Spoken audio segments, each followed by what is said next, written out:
Hi, just a quick video to explain how automation works in Logic.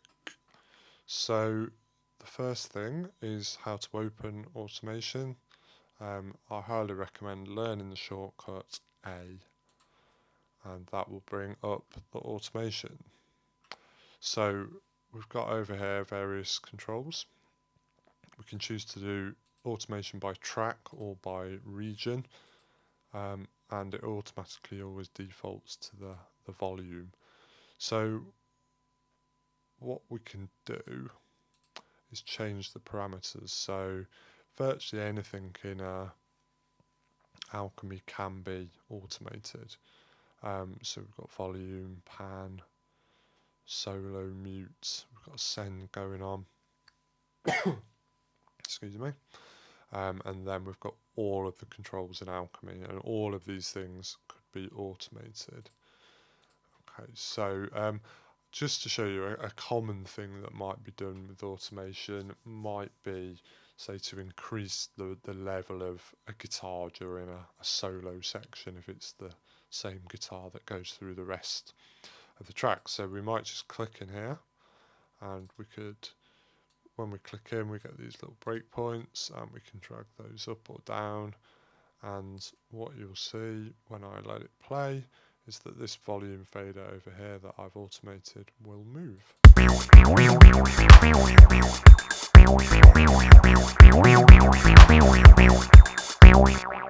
Okay, so we can see that that's moved, and it automatically goes onto what's called the read automation mode. If we want to remove automation, we can just click off there, and now this and the volume is just fixed there at the level it was when we put it in. Okay, I'm just gonna remove these. We can just do it by dragging through like that, and it's back to where we started. Okay, what I really like to do though in my own music is to, because I write electronic music, I like to have some sense of performance. So I find that clicking in automation can be quite a clinical way of working, which I don't favour.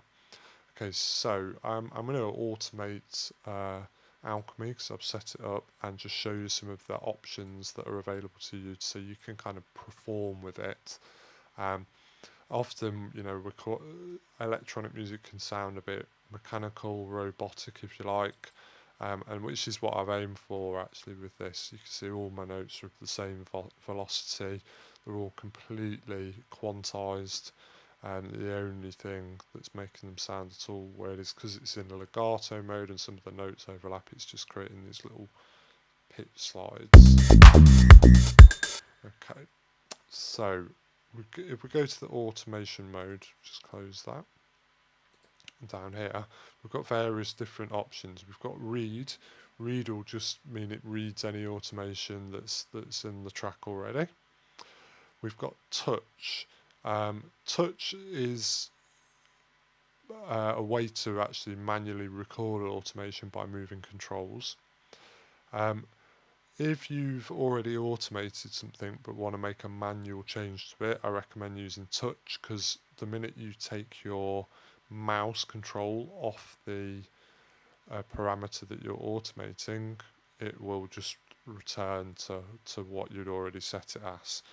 Latch mode is similar to touch, in that it will let you record in automation manually. The difference is that once you've started moving a parameter, it will then delete anything else whilst it's playing after the point that you touch the control. So it's a bit more destructive. Touch is safe, and latch is safe. Touch is probably the safest mode. The one I would probably avoid is write.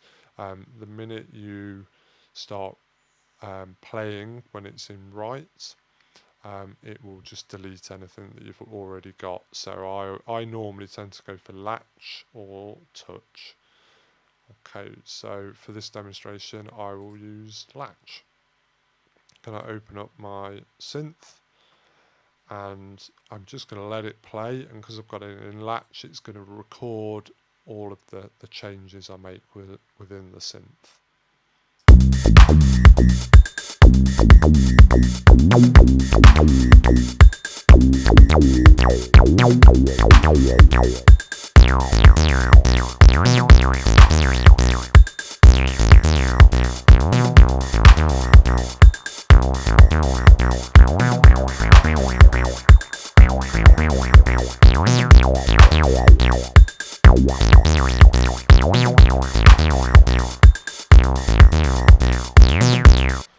Okay, so I've done a full kind of 16 bars there, and as you can see, it has recorded the transform pads, which is where they're all stored, and we can switch between the two different parameters to see what I actually did.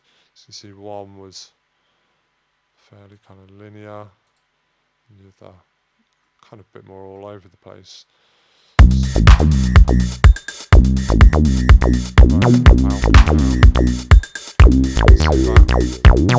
If I open up Alchemy, you can see that's automatically moving.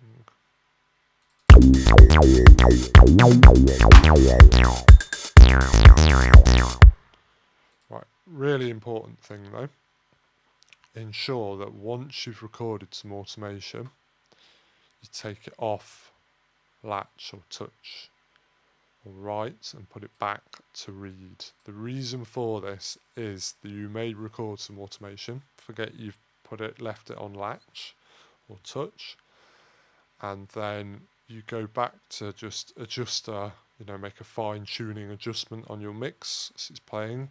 You might think, oh, the bass is a bit loud, and if you've still got it on Latch, Logic thinks that you want to record that as information, automation information. Okay. Another useful thing we've got here is the trim. This will let you just pull down a parameter. So this is really helpful if you're working, say, on automating a vocal,